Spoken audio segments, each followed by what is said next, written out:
Oui, donc comment peut-on justifier la convergence de l'intégrale que vous avez? Monsieur, Mhm. monsieur, on peut calculer l'intégrale de 1 plus l'infini, nous chauffons le cas de 0. Ok. Oui, donc parce que là, il faut identifier où on a une intégrale généralisée. Donc on va dire d'abord que la fonction t qui est associée donc de 0 plus infini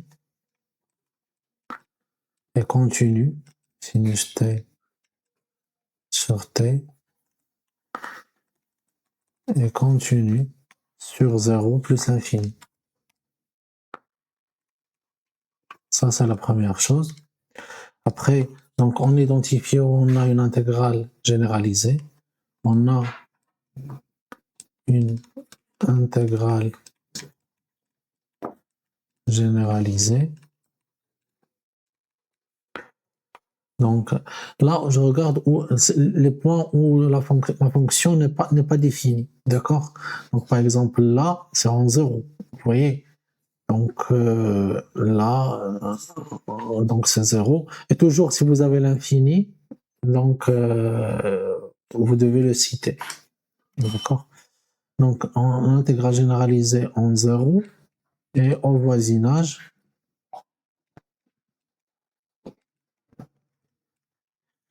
de plus l'infini.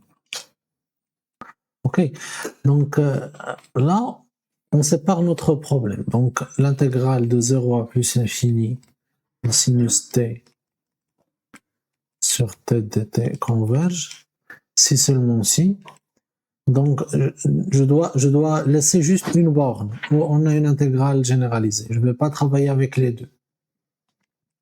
Donc par exemple, je peux séparer par 1 ou bien par une autre chose, ce que vous voulez, par 2, 3, 1 demi. D'accord? Un point où la fonction est déjà définie. D'accord? Ne pose pas de problème.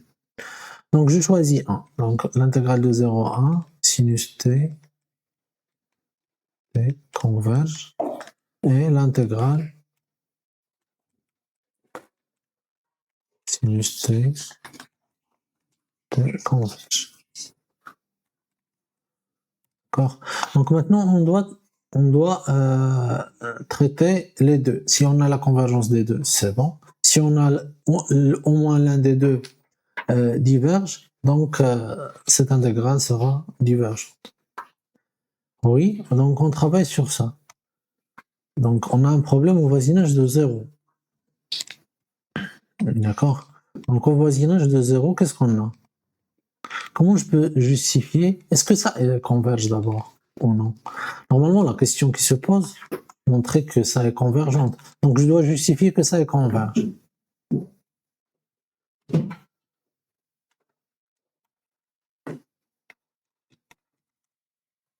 Oui. Qu'est-ce qui se passe au voisinage de 0? Comment je peux justifier la convergence? Équivalence de sinus. Oui. Sinus t. Oui, sinus t. Tu peux continuer votre...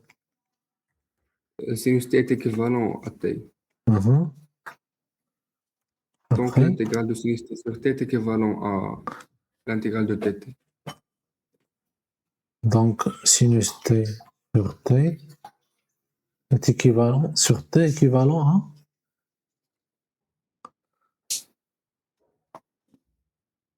Équivalent à 1. Oui. Après, Donc l'intégrale de 0 à 1 de sinus t sur t est équivalent à dt. à 1. Non. Parce que si vous avez une fonction équivalente à g, alors son intégrale est équivalent à l'intégrale de g.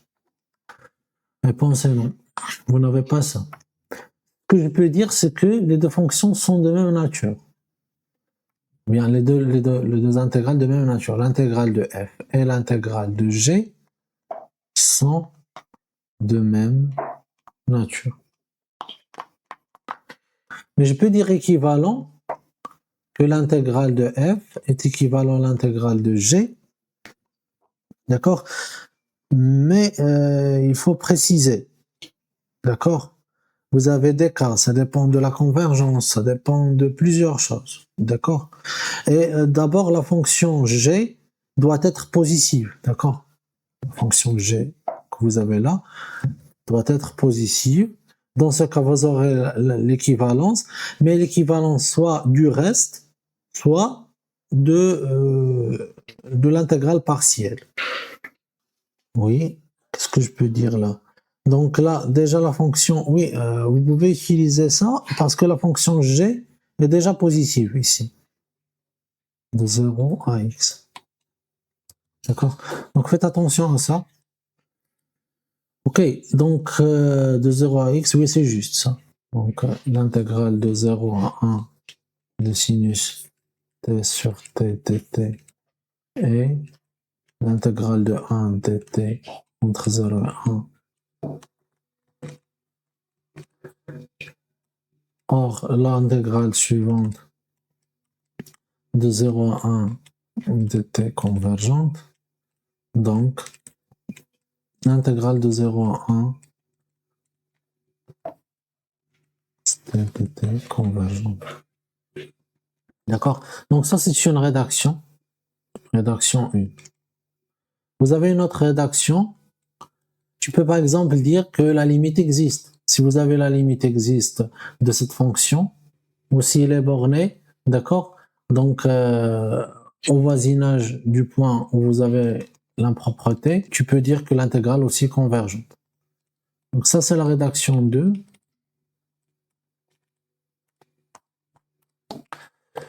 Ok, donc vous avez sinus, la limite de, je calcule la limite de sinus t sur t, lorsque t tend vers 0, donc j'aurai 1, donc je vais dire qu'on a une fausse impropreté.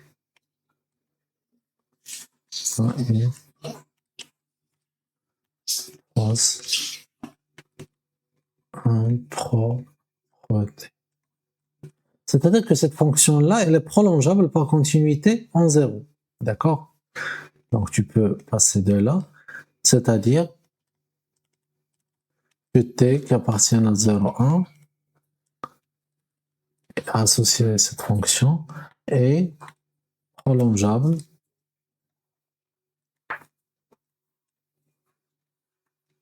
par continuité.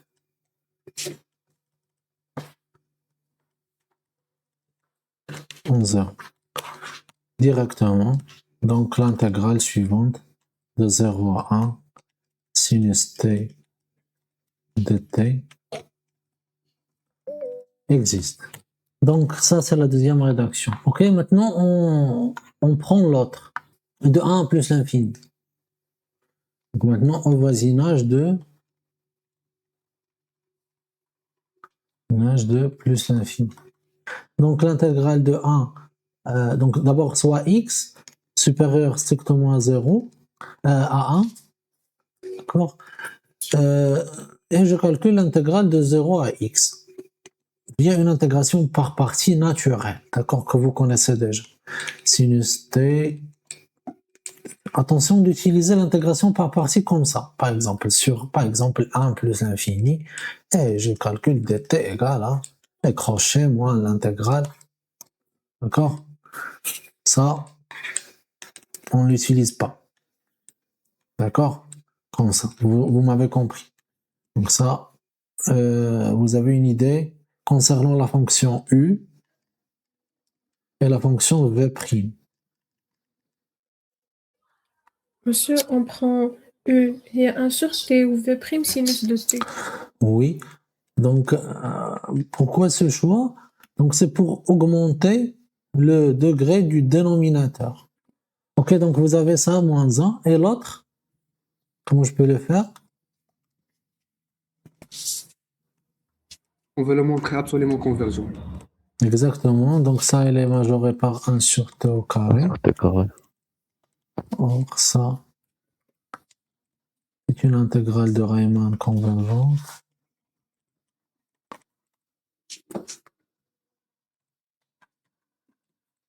convergente.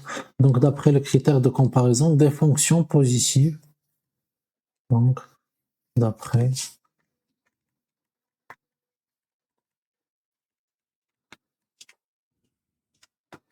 critère de comparaison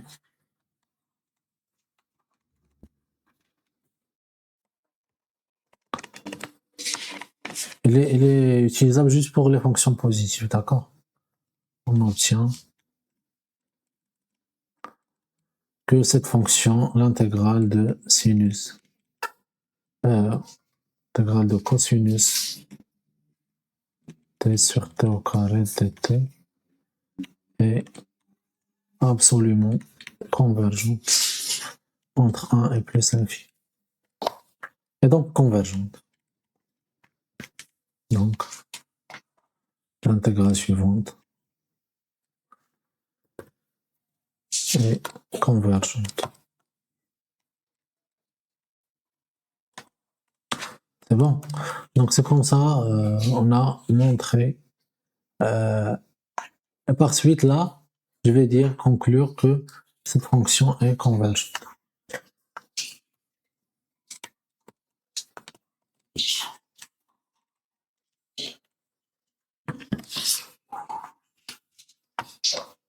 Et de l'autre, de 0 à 1, d'accord? Donc finalement, vous avez la convergence de cette fonction. Conclusion. Ça, elle converge. Très très bien. Ok, là, on a dit équivalence, donc dans le cas de divergence, équivalence de l'intégrale partielle. Ça, bien sûr, en B-, toujours. Aussi, là, c'est aussi en B-. D'accord? Voilà. Donc là, équivalence de l'intégrale partielle, des intégrales partielles, ou bien comparaison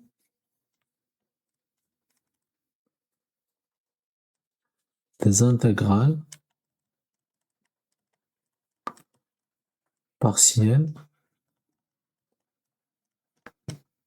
Ça, en quel cas? C'est en cas de divergence. Cas de divergence, c'est-à-dire l'intégrale de G diverge. Mais si l'intégrale de G converge, vous avez une comparaison des restes.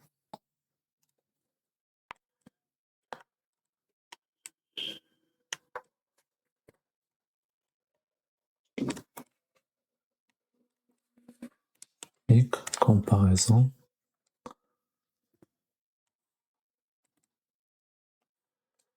des restes. Ok, donc rappelez ça, elle est indispensable. Pour cela, vous m'avez dit qu'on a... Donc là, vous m'avez dit que j'ai l'équivalence de ça. D'accord? L'équivalence de quoi? Donc, qu'est-ce que vous pouvez conclure de sinus t équivalent à 1 sur t équivalent à 1? Oui. Et 1, elle est convergente. Donc, je suis dans le deuxième cas. Et donc, équivalente du reste. C'est quoi alors le reste? C'est l'intégrale de... Attention, vous avez l'impropreté ici, en 0.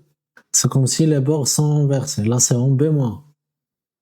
C'est en 0 plus. C'est de 0 à x. Oui.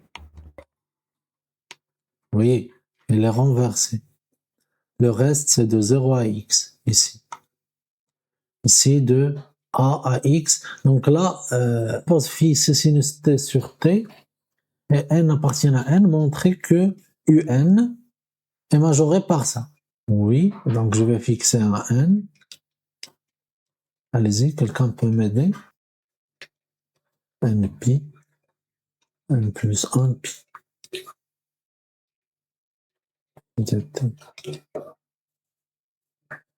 Oui.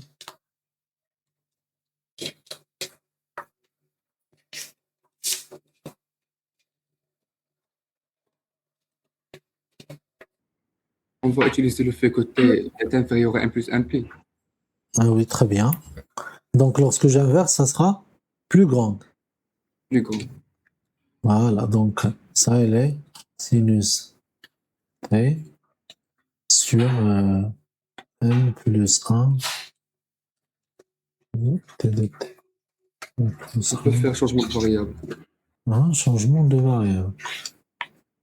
Ça, c'est t moins np. Et donc l'intégrale, ça c'est une autre vision.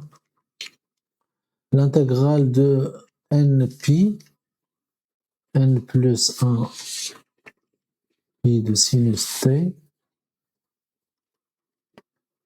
ce sera l'intégrale de 0 à pi de sinus là t. Mais c'est quoi t? C'est u plus np d de u. D'accord? C'est quoi sinus? Sinus u plus np.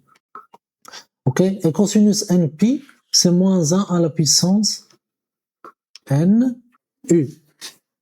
Voilà. C'est exactement ce que je suis en train de dire là. D'accord? Donc vous pouvez regarder les choses soit intuitivement, à partir de là, soit à partir d'un changement de variable. Là, de sinus u de u. On a trouvé plus ou moins 2, donc c'est 2. D'accord?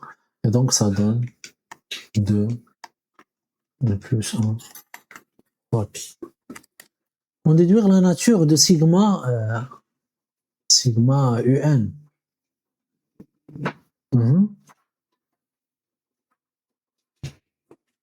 Et que phi n'est pas intégrable sur 0 plus l'infini.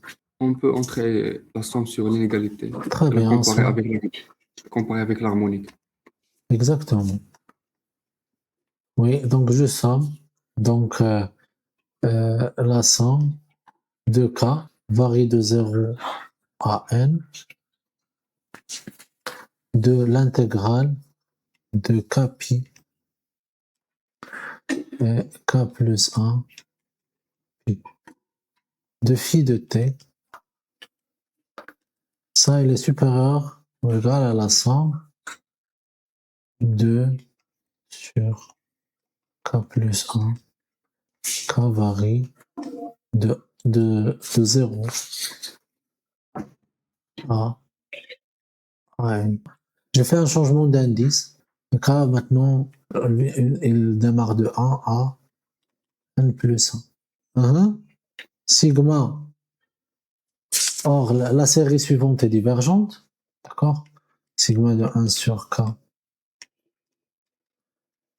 est une série de Riemann divergente.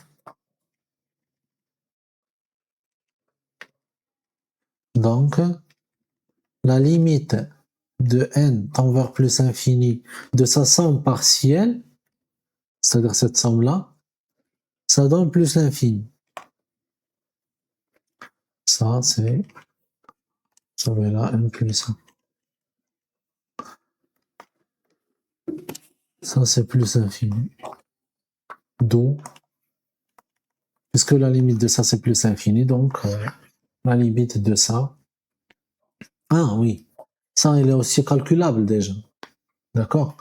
Donc ça, c'est l'intégrale. C'est via la relation de Charles de 0 à n plus 1. Pi de phi de t dt. D'accord? Ok. D'où la limite de 0 à n plus 1 pi de t et plus l'infini. D'où la divergence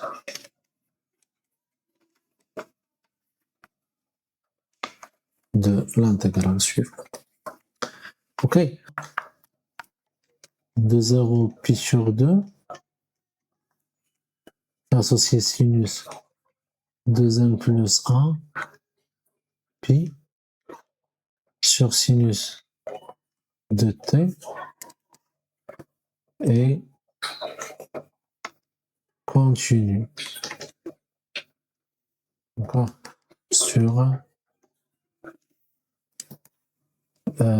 0 pi sur 2. Et la limite lorsque t tend vers 0. Ok, donc l'équivalent de la première, c'est 1 sur 2n plus 1. plus 1. D'accord? Via l'équivalence ou bien diviser pour avoir une limite de cette forme. Le plus important, c'est que le U doit être envers 0. C'est bien le cas. Et par suite,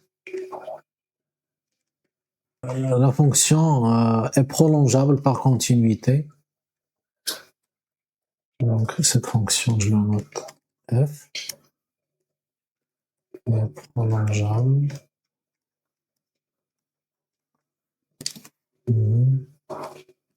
Vous avez une fausse impropreté en 0, et par suite l'intégrale de 0 pi sur 2 de ça.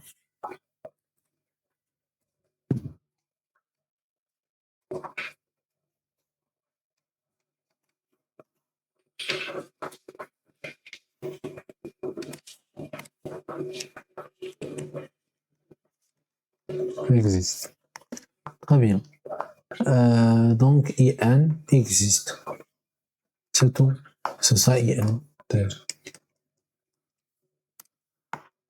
Bien sûr, le N doit être fixé dès le départ. D'accord. Cette fonction dépend de N, donc je le note Fn. C'est mieux. C'est bon. Ok. Donc maintenant, préciser la valeur de I0 et prouver ça pour temps supérieur à 1. On déduire la valeur de l'intégrale IN. Ok. Donc I0,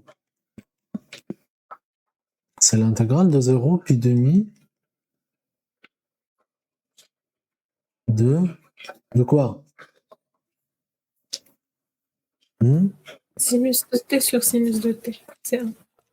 Oui. Et donc c'est pi sur 2.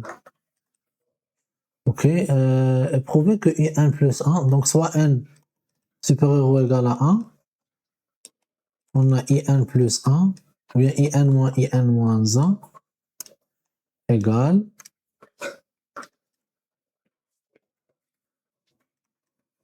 à donc l'intégrale, alors sinus, donc là vous avez n-1, donc c'est-à-dire 2 n-1, c'est ça? J'ai remplacé par n-1. Donc 2n t de t. D'accord. Ça donne quoi? Ça c'est sinus U. M2. Oui. Donc, vous devez rappeler une règle. Donc, pour sinus et une règle pour cosinus. C'est tout. Donc, sinus U plus V, tout le monde doit connaître ça. C'est sico, sinus U cos V, plus cosi, plus cosinus U, sinus V. Et l'autre cosinus U plus V, il change du signe. Cosinus ne change pas du signe, l'autre change de signe. C'est coco, cos U, cos V, moins si, sinus U, sinus V.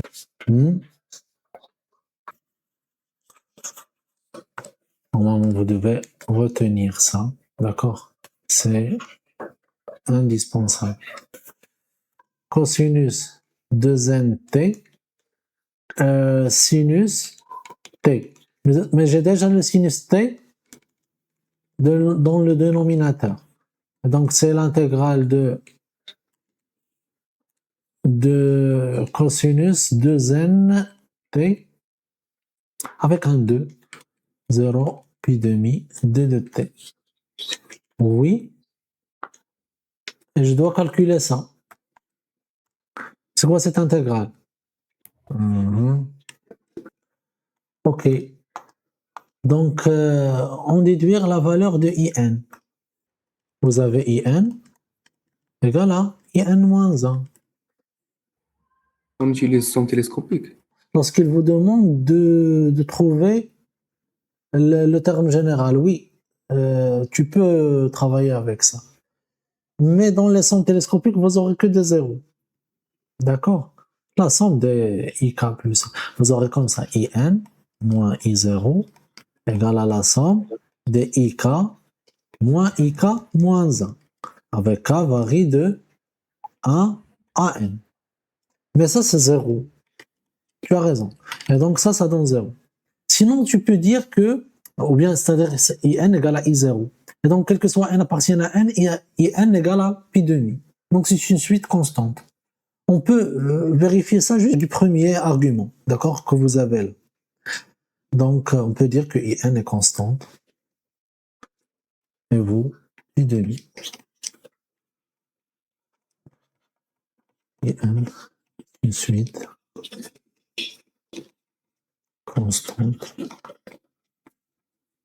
Et quel que soit N supérieur ou égal à 0, IN égale à pi sur. Ah, très bien. Ok, donc on a répondu à la question B. Est-ce qu'on peut utiliser un développement limité? Oui, exactement. On a, je vais prendre psi. Le problème, c'est au voisinage de 0. Je ne dois pas laisser les choses comme ça. Je simplifie, d'accord? Parce que les équivalences sont compatibles avec les produits et les divisions. D'accord? Donc, je ne vais pas laisser comme ça les choses avec des soustractions. Donc, ça donne t moins entre 0 pi demi. T moins sinus t. Je dois utiliser, comme il a dit votre camarade, le développement limité. T moins sinus t. Ça donne quoi? T à la puissance 3 sur 6. Très très bien. T à la puissance 3 sur 6. Avec un petit taux de T à la puissance 3. Ça au voisinage de 0. Et l'autre, c'est T, T sinus T est équivalente à T au carré, voisinage de 0. Donc ça, comme j'ai dit auparavant, si vous avez F égale moins G égale à petit taux de G, ça c'est la même chose que F et G sont équivalentes. Ok? Donc ça, au voisinage de 0, ça donne que les deux fonctions t moins sinus t et la fonction t à la puissance 3 sur 6 sont équivalentes. Ok. Et par suite, ce que j'ai dit, c'est que vous avez la compatibilité par le quotient. Donc je quotiente ça par ça.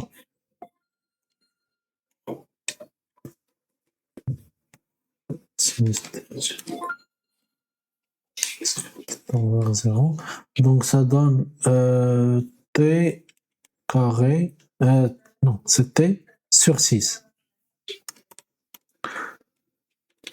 Or, donc deux suites équivalentes, ou bien deux fonctions équivalentes, ils ont la même limite. D'accord? Donc la limite de, ou bien directement, donc la limite de ça,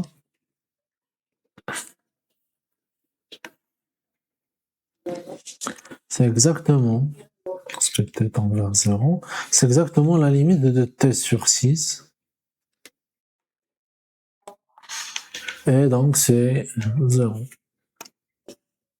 Ok, donc finalement, bien sûr, le t là, 0 plus.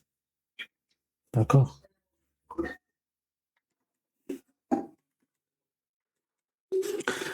Ok, mais bon, votre fonction là, elle est définie, parce que votre fonction est définie sur 0 puis demi. D'accord. Donc, c'est bon. Donc, on a trouvé la limite, c'est 0. Mhm. Ils ont dit que on pose alors cette limite. Donc, posons psi de 0 égale à 0, tout simplement. Démontrer l'égalité suivante pour tout entier n naturel. Comment peut-on faire ça? Soit un entier naturel. Voilà.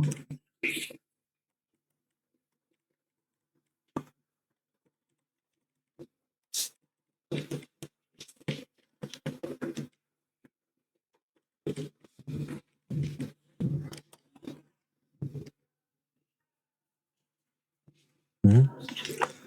Je remplace pour voir Monsieur? qu'est-ce que... Oui, ok. Ah, ok. Donc je Vous remplace voulez juste dire. par psi.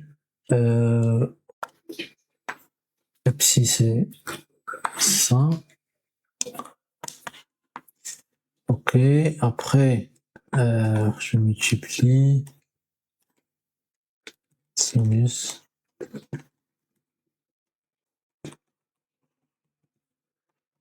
Hein. Ok. Ah oui, donc là, je retrouve IN. Vous voyez, si je développe. Vous voyez ça? Donc, sinus de n plus 1, facteur de t sur sinus t, c'est exactement IN. Moins 1 sur t.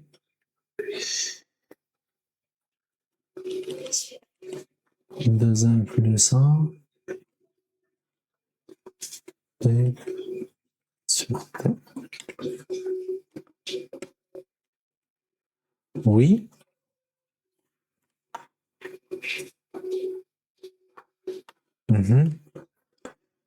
Maintenant, est-ce que je peux séparer? La réponse est... Ce que je peux écrire, c'est l'intégrale de ça, moins l'intégrale de l'autre fonction. Et pourquoi? Car il est prolongeable en 0. Laquelle qui est prolongeable en 0?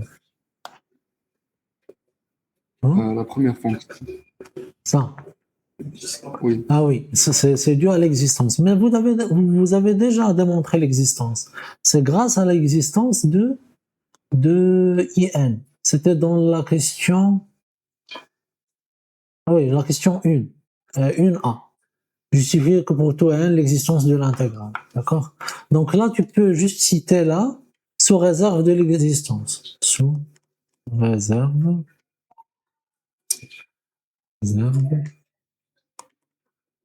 de l'existence des fonctions mises en jeu.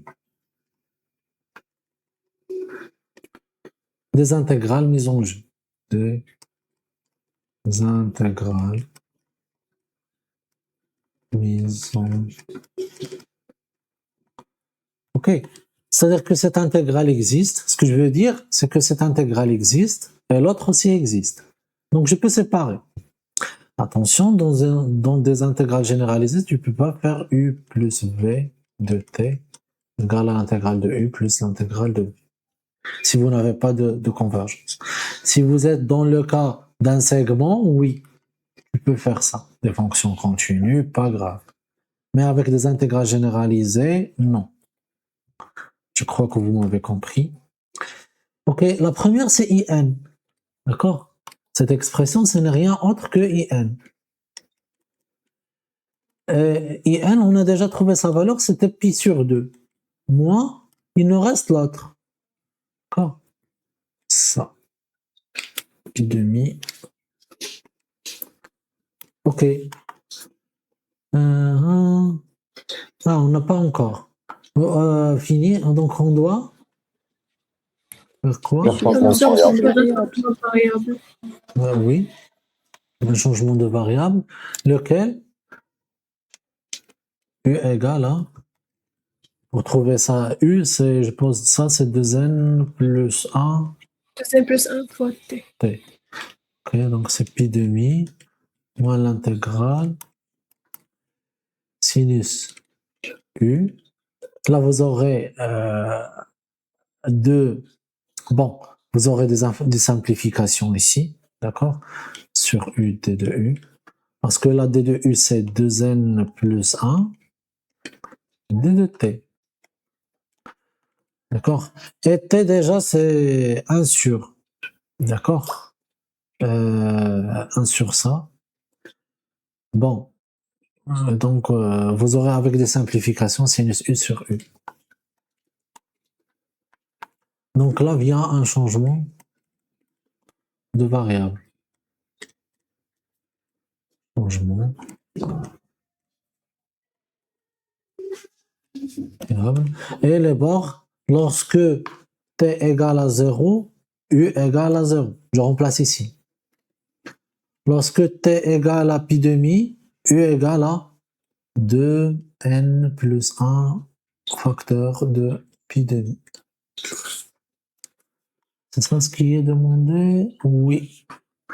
Ok, très bien. Alors, on passe maintenant à la question qui se suit.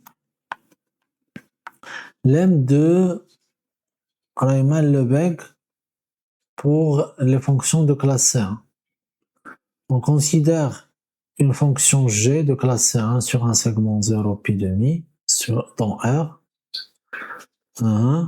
et pour tout entier naturel n, on associe l'intégrale suivante, un égale. Démontrer que vous avez ça. G, c'est une fonction de classe C1. Oui, avez-vous une idée comment je peux procéder? Monsieur, Oui, allez-y. intégrale par partie. On pose U égale à G de T et V' égale à sinus 2n plus 1. Très bien. Oui. Mais c'est ça ce qu'on doit faire. Donc UN, c'est l'intégrale. Ah oui, donc je dois signaler les fonctions mises en jeu. Donc G est de classe C1 sur 0 pi demi, valeur dans R. Et l'autre fonction est T qui est associée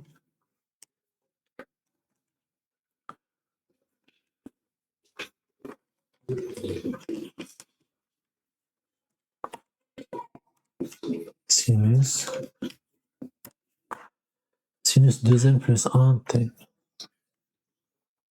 2n plus 1. Ça aussi de classe C1. Bon.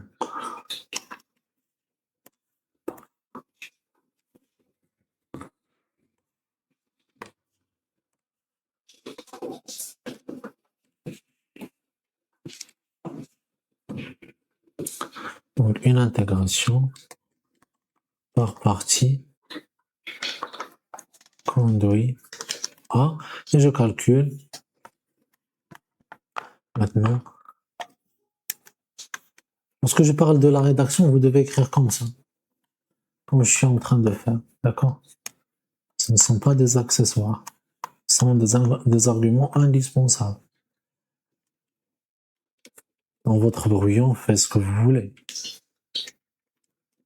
Mais dans la copie, vous devez rajouter ces éléments. Ok. Oh, c'est G.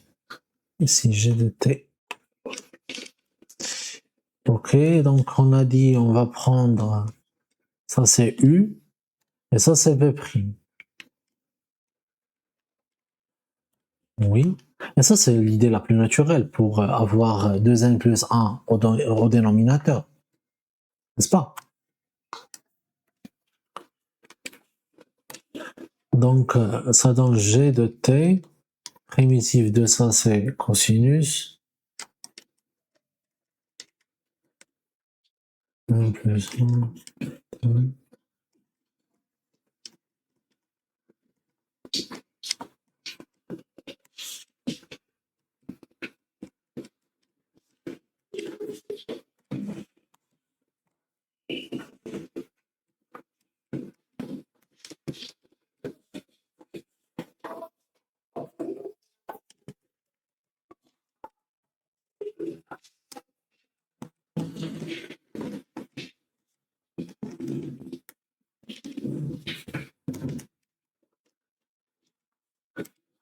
Ok, maintenant je remplace. Oui, je remplace par pi demi. Et puisque ça est impair, pi demi fois ça, cet entier, c'est 0. Et donc, 0 moins moins, c'est plus g de 0. Cosinus 0, c'est 1. Donc, sur 2n plus 1, plus l'autre expression.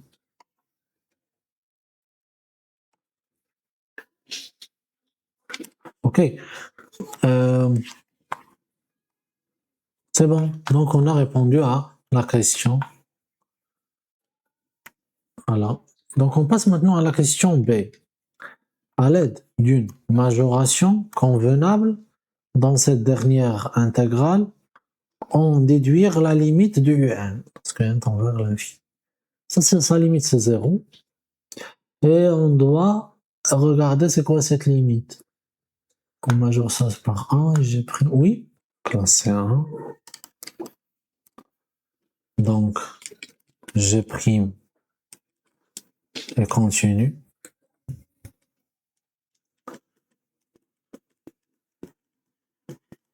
D'accord? Puisque G' est continu, alors, donc l'intégrale de G' sur le segment 0 pi demi existe. Et même avec la valeur absolue. D'accord? Ok. Or, c'est comme on a anticipé un petit peu, d'accord? Parce que moi, je connais bien par quoi je vais majorer, d'accord? Donc, si vous ne connaissez pas la fonction avec laquelle vous majorez, donc vous commencez pas à pas, et après, regardez la fonction, est-ce qu'elle existe ou non, d'accord? Est-ce qu'une intégrale existe ou non? Pour justifier sa existence, vous devez dire ces arguments, par exemple. Donc, regardez là, vous avez cosinus 2n plus 1 t. Ça, elle est majorée par l'intégrale de 0 pi demi g' de t. Et le cosinus, je vais la majorer par 1. D'accord? Majorer par 1. Et donc, on tombe à notre fonction. D'accord? Donc, la limite de ça, c'est 0. Et donc, la limite de un est inférieure ou égale à g de 0 sur n plus 1, 2n plus 1, plus 1 sur 2n plus 1. Pour cette quantité, je le note par exemple m. Donc, fois m. Et en faisant tendre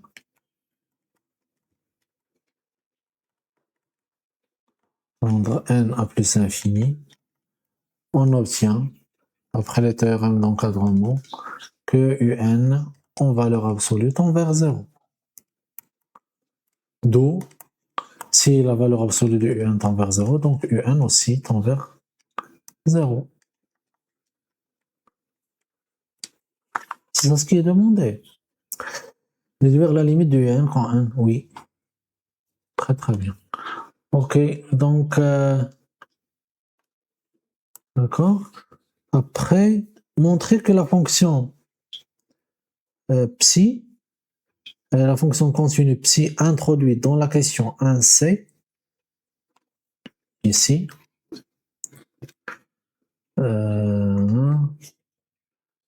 est de classe C1 sur 0 pi demi.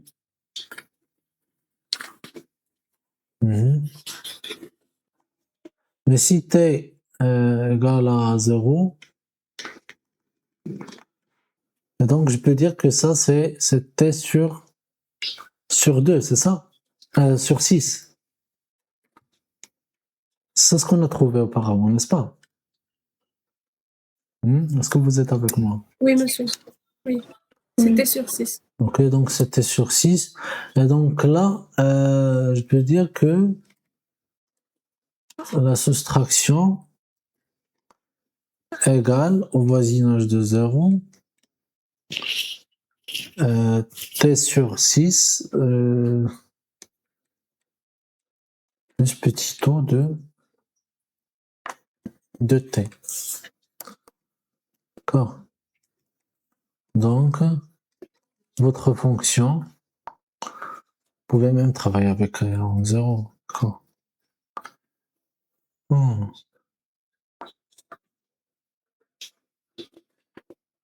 Regardez là, puisqu'il pose un problème, le 0, elle est dans l'extrémité. On peut définir cette fonction-là sur, par exemple, pi demi, quelque chose proche de 0, par exemple, 1 demi, moins 1 demi, pour qu'elle soit 0 à l'intérieur, par exemple. Et d'utiliser ce théorème, j'aurai la continuité de classe C1 sur l'intervalle donc moins 1 demi, pi demi, d'accord, carrément. Et je conclus la continuité ou bien de classe C1 sur 0 pi demi. D'accord? Vous pouvez procéder comme ça aussi. C'est une autre idée. Bon, donc là, donc la fonction admet un DL1, donc psi admet un DL1, donc psi est continue. Est dérivable. D'accord? Est dérivable.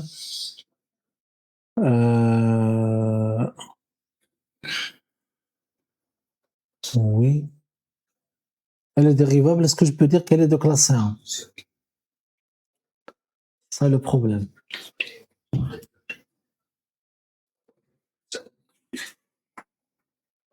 Est-ce que je peux dire que c'est une fonction de classe 1?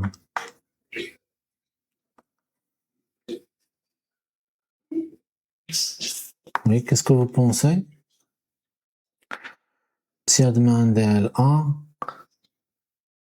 que je connais, c'est dérivable. Dérivable en 0. Dérivable en 0. C'est ce que je peux dire.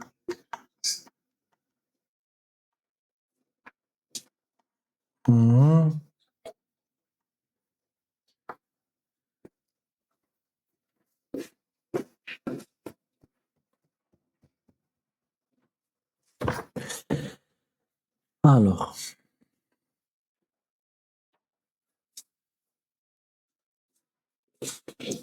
Bon, donc vous pouvez, donc ce que j'ai dit, il m'a donné juste dérivable en 0. Et donc je peux travailler avec ce théorème, d'accord, du prolongement de classe 1. C'est ça ce que je dois utiliser normalement. D'accord? Donc je prends par exemple la fonction t, par exemple de moins 1 demi, pi demi, qui est associé 1 sur sinus t moins 1 sur t. J'ai élargi ce domaine juste pour avoir le 0 à l'intérieur. Et je peux travailler avec ça. D'accord? Pour le moment, je n'ai pas une version. Je cherche chez moi et continue. D'accord? Et continue. Ah oui. Je dois prendre ça. Et 0 si t égale à 0.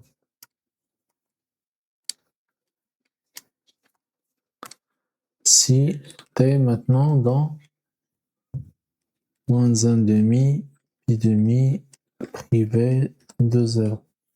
Donc cette fonction est continue sur moins 1 demi, pi demi.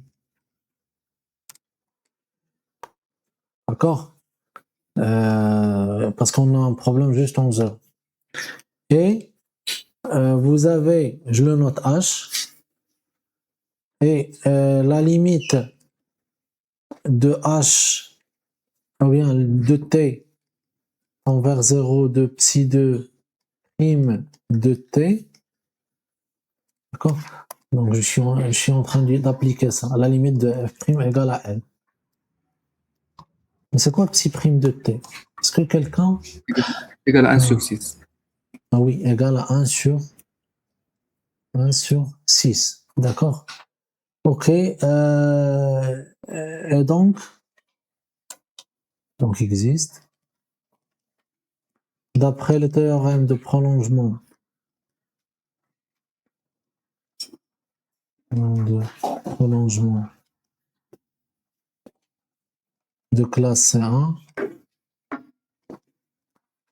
H est de classe C1 sur moins 1 demi, pi demi. En particulier, sa restriction, c'est-à-dire H restreint à 0 pi demi, égale à psi, l'est aussi de C. Oui. Donc d'après la question 1D, d'après la question 1D, de B et de B, avec la fonction psi, avec la fonction g égale à psi, d'accord, on aura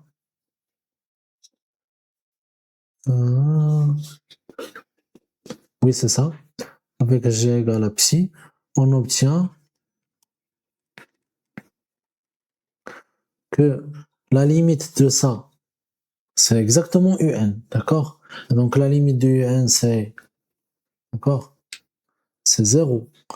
On obtient 0 égale à pi demi moins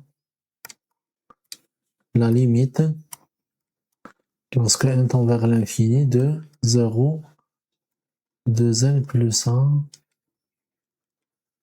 pi sur 2 sinus u sur u de 2u. Et ça, lorsque n tend vers l'infini, ça donne de 0 à plus l'infini. D'où pi demi égale à l'intégrale de 0 pi plus l'infini. Donc l'intégrale de Dirichlet, ça vaut pi sur 2. Si i est un intervalle et f une fonction intégrable, alors la limite de ça vaut 0. Donc cela me permet de démontrer la décroissance vers 0 d'une fonction vers 0 des coefficients de Fourier.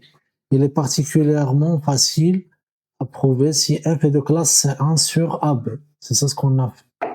Donc elle est valable aussi pour les fonctions intégrables. D'accord? Il suffit de réaliser une intégration par partie. Plus généralement, sous les mêmes hypothèses, vous avez la limite de ça,